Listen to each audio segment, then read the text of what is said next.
Stop scrolling, because what I'm about to tell you will destroy a beautiful lie you believed your entire life. You think being good keeps you safe. That kindness protects you. That honesty earns you respect. That playing fair will one day pay off. But look around. The kind ones are the ones who burn out. The loyal ones are the first to be betrayed. And the honest ones, they're the ones who get replaced by the cunning, by the loud, by the ruthless. You've been told your goodness is your strength. But what if it's the very reason people overlook you? What if the thing that makes you good is the same thing that makes you powerless? Machiavelli saw this centuries ago. He watched kind rulers destroyed by their mercy, honest men exiled for their truth, and good hearts crushed under the boots of ambition. Then he realized something the world still refuses to admit. Goodness without strategy is a slow form of self-destruction. And deep down you felt it too. That quiet voice inside you whispering every time you stay silent just to keep the peace. They don't respect you. They just know you won't fight back. So tonight, I'm not here to teach you cruelty. I'm here to teach you precision. Because power isn't about dominance. It's about direction. And after this, you'll never look at being good the same way again. Let's be honest. The problem isn't that you're good. The problem is you never learn how to protect your goodness. You walk through life believing people play by the same rules you do. That loyalty earns loyalty. That honesty invites honesty. That kindness, if repeated enough, will eventually find its way back to you. But it doesn't, because most people aren't like you. They don't value kindness. They measure it. They watch how far you'll bend before you break. And once they know your limits, they never stop pushing. They'll tell you they admire your heart. But what they really admire is how easy it is to take from you. You call it empathy. They call it access. You think you're leading with love. They see a door left wide open. Machiavelli warned us about this. He said men are ungrateful, fickle, and deceitful, that when danger comes, they abandon the good man first. Because the good man is safe to betray. Think about that. How many times have you been the peacekeeper only to become invisible? How many times have you given everything, and they just expected more? You give, they forget. You stay silent, they grow bolder. You sacrifice, and they only test how much more you'll tolerate. It's not that they hate you. It's that you've trained them to believe you'll never fight back. You become predictable. And predictable people aren't respected. They're used. Here lies a paradox Machiavelli understood. Kindness without strength behind it doesn't inspire loyalty. It invites consumption. People don't protect what they can easily replace. And when you never say no, you teach them that your yes has no value. Ask yourself, would you respect someone who apologizes for existing? Would you follow someone who never draws a line? Neither would they. That's why Machiavelli taught rulers to show mercy only when it served a purpose. Because mercy without boundaries isn't compassion. It's submission. He understood the cruel truth of human nature. People follow strength first and justify it as morality later. But here's the truth no one tells you. You don't have to abandon kindness to become strong. You have to discipline it. Turn your compassion into strategy, your empathy into intelligence, your silence into command. Because when your goodness has structure, it becomes magnetic. When your kindness carries weight, it commands respect. You don't need to shout. You don't need to threaten. You just need to let the world feel that you could walk away at any moment. That's when they start paying attention. That's when your no becomes sacred. That's when your kindness stops being a weakness and becomes a weapon. Because mercy without control destroys you. But kindness with command, it can move empires. You don't just want to be liked, do you? You crave it. Not because you're weak, but because the world taught you that being loved is proof you're enough. Since childhood, they trained you to earn approval like oxygen, to smile when you wanted to scream, to stay quiet when your soul wanted to roar, to shrink yourself just enough so no one would ever call you too much. And with every compromise, a small part of you disappeared. You became the peacekeeper, the fixer, the one who says, "I'm sorry," just to end the war. You tell yourself it's kindness, but Machiavelli would call it what it really is: fear. Fear of being rejected. Fear of being misunderstood. Fear that if you stop being good, no one will choose you. And that is the hidden cost of needing to be loved. You stop being real. You become a reflection. Polished, harmless, predictable. Machiavelli wrote, "He who builds his power on the love of others builds on sand." Because love is fickle. It shifts with emotion, with convenience, with gain. And yet, that's what most people chase. To be accepted, understood. They confuse visibility with value and affection with respect. But being seen isn't the same as being valued. And being loved isn't the same as being safe. Look at your life. How many times have you said yes, while every bone in your body screamed no? How many times did your silence buy peace, only for it to cost you yourself? And how many of those who claimed to love you vanished when you stopped performing? That's the truth, isn't it? People don't fall in love with who you are. They fall in love with what they can take from you. And when you stop giving, their love fades. But here's the liberation Machiavelli hinted at. You don't have to stop being kind. You just have to stop being owned. Real power doesn't come from being adored. It comes from being remembered, not for your sweetness, but for your gravity. Because when you finally stop begging to be liked, a strange thing happens. People start respecting you. They listen differently. They measure their words. They sense something new in your silence. Wait, and that's when you understand. It was never about being loved. It was about being so complete within yourself that love becomes optional, not oxygen. Because the moment you no longer fear losing love, you become untouchable. You were taught to believe the world is fair. That goodness will be noticed. That patience will be rewarded. That destiny keeps a record of your sacrifices. But destiny doesn't have eyes, and the world doesn't keep score. It doesn't reward virtue. It rewards leverage. Look closely. The ruthless rise not because they're cruel, but because they understand timing. They know when to act, when to vanish, when to speak, and when to remain silent. Power isn't about doing everything right. It's about doing the right thing strategically. Meanwhile, the moral ones wait. They wait for fairness. They wait for recognition. They wait for karma. But the world isn't moved by sincerity. It's moved by perception. Machiavelli saw this centuries ago. He wrote that a ruler doesn't need to be virtuous. He only needs to appear that way. Because perception creates belief, and belief controls reality. That's why the competent are ignored while the confident are crowned. Why the quiet thinkers are overlooked while the loud pretenders are promoted. It's not fair, but it's predictable. And once you understand that pattern, you stop playing the victim and start playing the architect. Pause for a moment. How many times have you done everything right and still been unseen? How many times did you wait to be recognized while someone louder took your reward? Because morality doesn't guarantee power. Strategy does.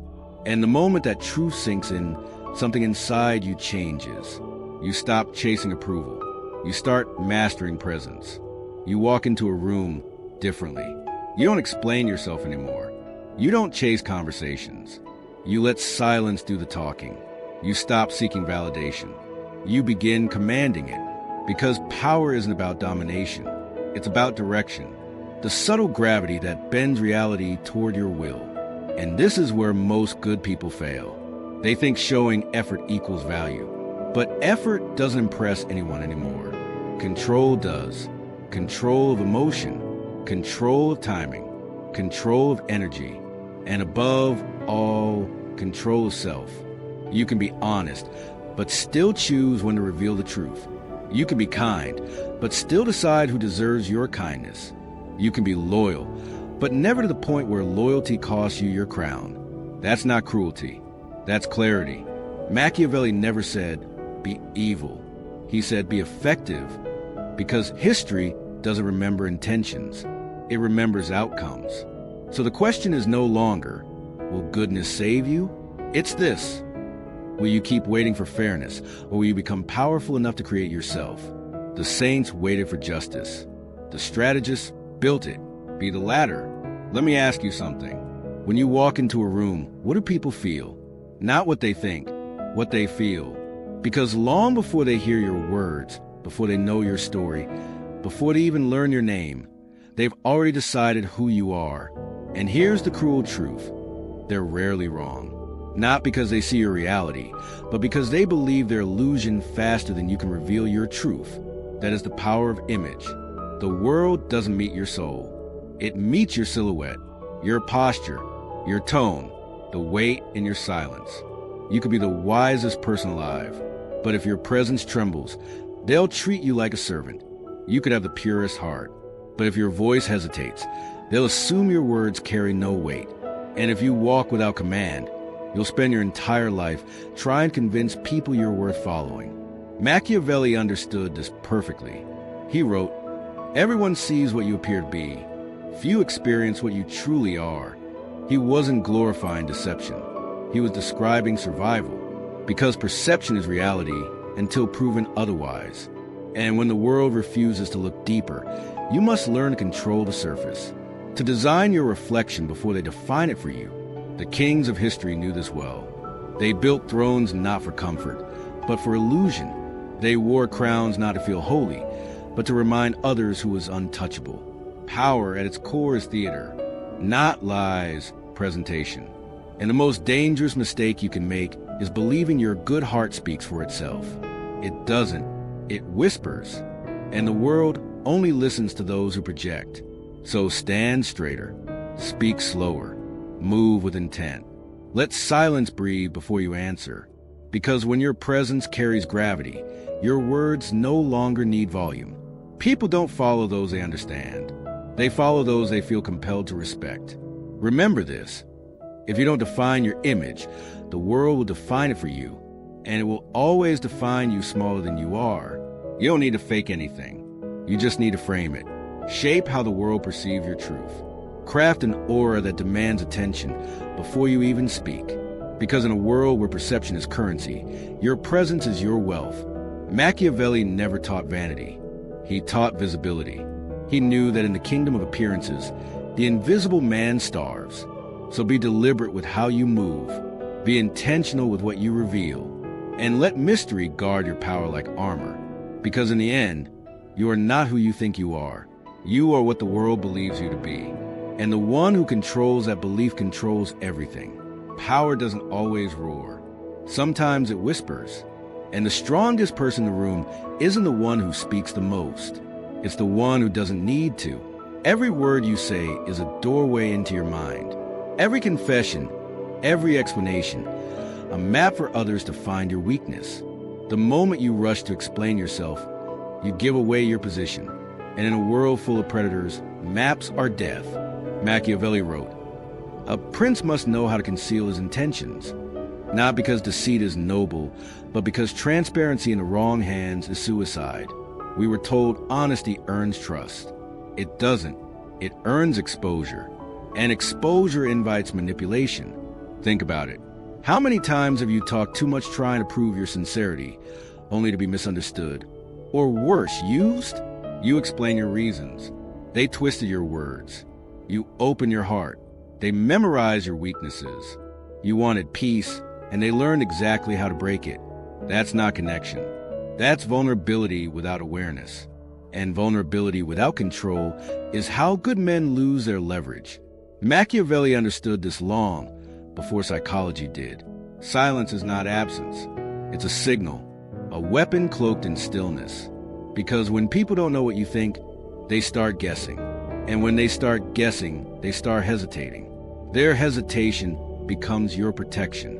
Their curiosity, your advantage. Silence creates space. And in that space, people reveal themselves. They rush to speak, to fill the emptiness, to restore the comfort you quietly took away. Every great strategist knows this. The one who speaks least is the one most feared. Because words make you common, but silence makes you unpredictable. And the unpredictable cannot be controlled. So don't rush to fill every pause. Let it breathe. Let it sting. Let your stillness remind them that not everything about you is available. Because mystery is currency. And the less you give, the more valuable you become. You don't owe the world your thoughts. You don't owe anyone an explanation. You owe yourself discipline, the kind that protects your peace and multiplies your power. Machiavelli wasn't warning you against speaking. He was teaching you when to speak and when to let the air itself carry your message. So the next time someone demands your truth, pause. Look at them. Smile softly. And remember, The silence that follows a question is sometimes the loudest answer of all. Predictability is the death of power, because once people know how you'll react, they no longer need to fight you. They just need to manage you. They know what words make you angry. They know how to guilt you into helping. They know which silence breaks you first. And in that moment, you're no longer human to them. You're a pattern, a system they can manipulate. Machiavelli saw this centuries ago. He watched rulers fall not because they were weak, but because they were predictable. Loved for their consistency and destroyed for their transparency. He wrote, "A prince who is always predictable soon finds himself ruled by those who study him." Think about that. The ones who watched him longest, his allies, his lovers, his enemies, they learned his rhythm. And once they learned his rhythm, they learned how to break him. The same happens to you. Every emotional habit you repeat becomes a map to your undoing. Every apology you offer too quickly, every kindness you give without thought, every argument you handle the same way, it all becomes data. And people use that data. You call it love. They call it leverage. You think you're building connection. They're building control. That's why unpredictability isn't chaos. It's control through uncertainty. When people don't know what you'll do next, they can't prepare. They can't manipulate. They can't dominate. Unpredictability keeps them alert. And that alertness becomes respect. Because people don't fear aggression. They fear ambiguity. They fear not knowing where you stand. That hesitation you create, that pause in their mind, that's your protection. That's your throne. You felt it before, haven't you? That moment when someone looked at you and you couldn't read them. Your pulse changed. Your breath slowed. You became careful. That is power. Machiavelli never said, "Be cruel." He said, "Be unreadable," because mystery is leverage, and leverage is survival. So stop giving the world a manual on how to reach you. Stop announcing your emotions. Stop showing your patterns. Let them wonder if your silence means peace or preparation. Let them question if your kindness hides a limit. Let them guess whether you're watching or waiting, because in that uncertainty, you become untouchable. When people can't predict you, they start respecting you. They tread lightly. They measure their words. They doubt their assumptions. That's not intimidation. That's equilibrium. Unpredictability keeps the balance of power in your hands. It turns every encounter into a quiet negotiation on your terms. So from this day forward, move like water, speak like thunder, and let them never again know what storm hides behind your silence. We were raised to believe that closeness builds connection, that the more available you are, the more people will love you, that the more you give, the more you'll be valued. But Machiavelli knew better. He warned, familiarity breeds contempt, because what is always within reach is never seen as rare. Respect doesn't grow from constant presence. It's born from the echo of your absence. Think about it. You text first. You show up first. You fix things first. And at some point, your presence stops being appreciated. It becomes expected. And everything that becomes expected eventually becomes invisible. The world doesn't cherish abundance. It worships scarcity. A voice that's always speaking fades into background noise. A hand that's always helping becomes a tool, not a treasure. A heart that's always available stops being respected because it's never missed. You've been told loyalty means staying. But true loyalty from others is born only when your absence is felt. Machiavelli understood this long before psychology named it. He saw that power depends on perceived value, and perceived value rises when access decreases. That's why kings rarely walked among their people. That's why leaders spoke little. That's why even silence could echo louder than speech. Because when you are not everywhere, everywhere begins to look for you. So the next time you feel the urge to explain, to defend, to show up again just to prove you care, don't withdraw. Disappear just enough for your presence to mature into meaning. Let them taste your absence. Let them sit in the silence you leave behind. Because in that silence, they remember your worth. They realize what they took for granted. They begin to miss the gravity that once centered them. This isn't arrogance. It's design. Absence is the sculptor of reverence. Think of the moon. It doesn't beg for attention. It simply withdraws and the night misses it. That's how you create respect that lasts, by refusing to be overexposed, by protecting your time like sacred territory, by appearing only when your presence has weight. Because every time you show up out of fear of being forgotten, you teach the world that your presence is cheap, and cheap presence will never command high respect. Machiavelli's brilliance wasn't cruelty. It was rhythm, the rhythm of appearing and vanishing with purpose. That's what made kings look divine and powerful men untouchable. So be deliberate with your distance. Disappear when they expect you most. Return when they least deserve it. Let your silence create curiosity. Let your distance breed gravity. Because when your absence is power, your presence becomes unforgettable. Power isn't measured by how loud you speak. It's measured by how little the world can shake you. Most people think emotion is truth. They believe that if they feel it, it must be real. But emotion is the easiest way to lose control. And once you lose control, you lose the game. Machiavelli understood this better than anyone. He wrote, "A ruler must act, not react, because reaction is a leash, and whoever pulls it owns you." Think about it. How many times have you given your power away? Not by force, but by feeling too much. You were provoked, and you exploded. You were insulted, and you defended yourself. You were challenged, and you needed to prove something. In those moments, you weren't leading the situation. You were being led by it. Your emotions became the strings, and someone else held the puppeteer's hand. Machiavelli saw that the man who cannot stay calm is a man who can be commanded, because anger, fear, pride, they aren't proof of strength. They're proof of exposure. Every outburst reveals where your armor is thin. Every emotional spike shows where you can be controlled. And believe me, those who seek power are always watching. He would have told you this. To rule others, you must first rule yourself.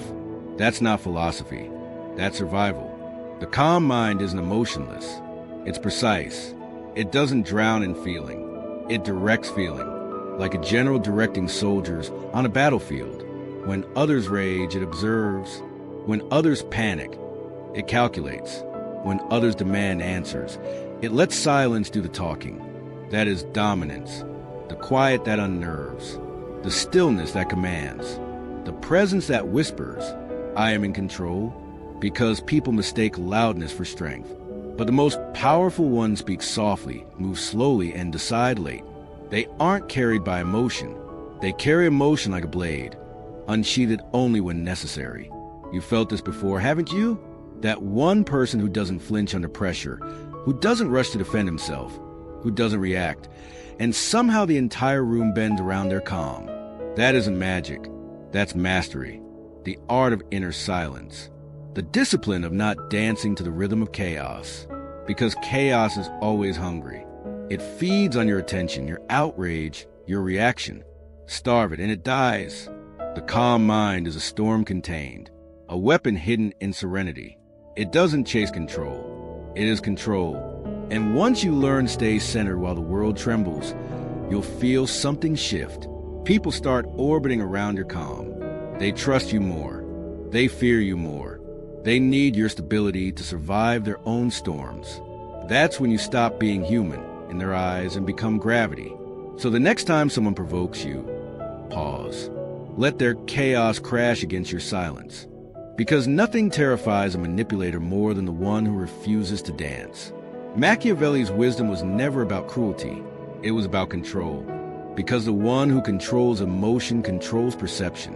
And the one who controls perception controls the world. The impatient man burns his victories before he earns them. He rushes to speak, to prove, to move, believing that speed means strength. But Machiavelli knew better. He wrote, "Fortune favors a man who knows when to wait." Because timing is power, and every act done too soon is indistinguishable from weakness. The modern world worships urgency. Move fast, they say. Decide now. React first. But urgency is just panic wearing the mask of confidence. Real strength waits. It studies. It watches. It lets chaos reveal its own pattern. Because the hunter who fires first usually misses. But the one who waits, who listens to the forest breathe, never wastes an arrow. Strategic patience is not passivity. It's controlled stillness. It's the pause between knowing and acting, the silence before precision. Machiavelli saw it in kings and generals alike. The reckless ones charged first and died forgotten. The patient ones struck once and rewrote history. Because the man who can wait controls everyone who can't. He lets others exhaust themselves with motion. He lets their desperation expose their flaws. And when they burn their energy, when their guard is down, when silence has turned their thoughts against them, that's when he moves. One strike, one sentence, one decision, and the world shifts. That is power, not volume, not effort, precision, the art of letting others destroy themselves while you prepare quietly for your moment. So let them laugh. Let them underestimate you. Let them think your silence means surrender. Because when your time comes, when conditions align, your smallest gesture will echo louder than all their noise combined. Machiavelli understood this truth. Life isn't a race. It's a siege. And in every siege, the one who breaks first loses everything. Patience is psychological warfare. It's not about waiting for the world. It's about watching it reveal itself to you. Most men move when they feel pressure, but the wise man moves when he chooses. And in that choice, he becomes unstoppable. There's beauty in restraint, the elegance of knowing you could act, but choose not to. You could speak, but hold the silence longer. You could fight, but wait until victory is certain. That's not weakness. That's command. That's control. Machiavelli called it the mastery of tempo, the rhythm between power and patience. He saw that every war, every throne, every destiny is decided not by force, but by timing. Because when you finally act, after the silence, after the long observation, after the restraint they mistook for fear, your move becomes divine. It lands exactly where it should, exactly when it must. So from this day forward, refuse to be rushed. Refuse to react. Refuse to prove yourself. To those who mistake noise for movement, you are not in a hurry. You are in command. The man who waits is not idle. He is sharpening his blade in the dark. And when his moment comes, the world will never see it coming. You were never too kind. You were never too loyal. You were never too honest. You were simply untrained. The world taught you that goodness means safety. It lied to you. It told you that virtue would protect you, that kindness would attract loyalty, that patience would earn respect. But Machiavelli knew the truth. Goodness without strategy is suicide disguised as purity. That's why you've been exhausted. That's why you've been betrayed. That's why every time you gave everything, you were left with nothing. You weren't weak. You were sincere in a world that rewards calculation. You were open in a world that worships mystery. You were transparent in a world built on illusion. But now you see the map. You've read the codes beneath human nature. You understand that kindness must have structure, that love must have limits, that silence must have sharpness, that patience must have purpose. You are no longer the prey. You are the observer, the strategist, the quiet storm behind the throne. You smile not to please, but to measure. You forgive not because you're weak, but because you've already moved 3 steps ahead. You are not here to impress anyone. You are here to master yourself. Because Machiavelli never worshipped cruelty. He worshipped control. And control begins the moment you stop apologizing for being different from a naive majority. From now on, your goodness is a blade, polished, hidden, precise. You won't offer it freely. You'll use it intentionally. And when you act, it will be clean, measured, final. That is the evolution of goodness. Not to destroy what makes you human, but to guard it. To ensure your light can survive the dark. Look at your life. Every boundary you didn't set. Every yes you regret. Every silence that cost you your peace. They weren't failures. They were training. Every betrayal sharpened you. Every rejection purified you. Every disappointment was a lesson written in fire. You are not the same person who started this journey. You're colder now, quieter, more deliberate. But that's not loss. That's transformation. Because warmth without edges is weakness. And now your warmth has form. It has weight. It has rules. Machiavelli would have smiled at this version of you. He would have said, you finally understand mercy and power can share the same heart. And that's the point. You don't need to stop being good. You just need to stop being predictable. Stop being accessible. Stop being afraid to let silence speak for you.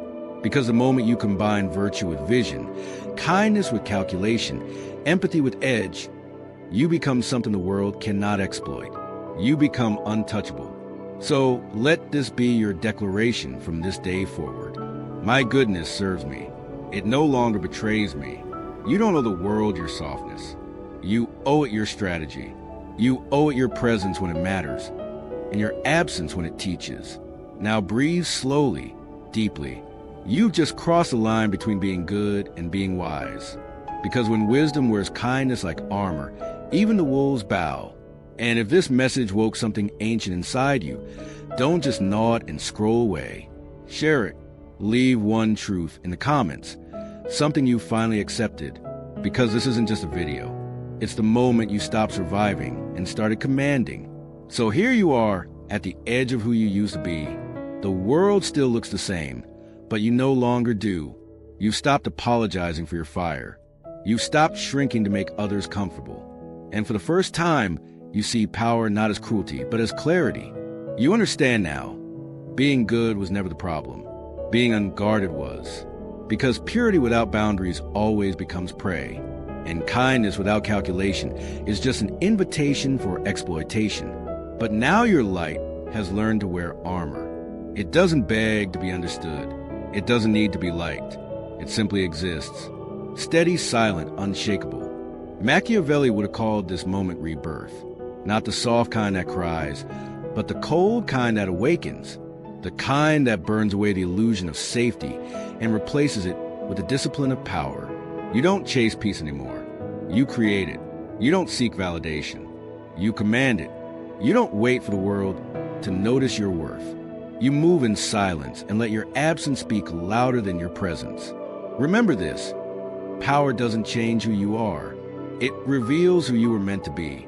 So walk forward, not with arrogance, but with awareness, not with bitterness, but with balance. Because now you know, goodness is not meant to kneel. It's meant to reign. And when virtue learns to think like strategy, when kindness carries precision of a blade, no cruelty can touch it. You are no longer the victim of your heart. You are its ruler.